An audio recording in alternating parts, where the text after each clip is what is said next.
মৃত্যুর পর যমরাজ আমাকে নরকে পাঠিয়েছে।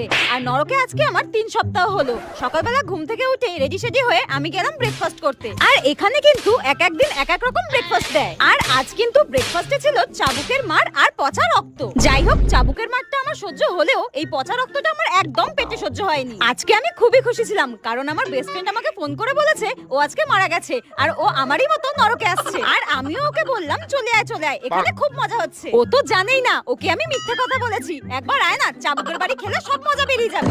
আর যেতে যেতে হঠাৎ আমার রিমঝিমের সঙ্গে দেখা। ওর আজকে শাস্তি শেষ হয়ে যাচ্ছে আর ও আমাকে বলল টাটা, আমি নরক থেকে বিদায় নিচ্ছি। পরের জন্মে আমাকে যমরাজ বলেছে কুকুর বানাবে। আর আমি বললাম কেন, তোকে কুকুর বানাবে কেন, মানুষ বানাবে না? তখন রিমঝিম বলল না না, আমি আর মানুষ হতে চাই না। মানুষের জীবন অনেক কষ্টের, এর থেকে কুকুর হয়ে জন্মানোই ভালো। ঘুমাও, খাওয়া দাও আর পাহারা দাও, আমার তো খুব মজা হচ্ছে, টাটা। তারপর আমি দেখলাম যমরাজ আমার জন্য ফুটন্ত তেল রেখেছে আর আমাকে গরম তেলে ভাজা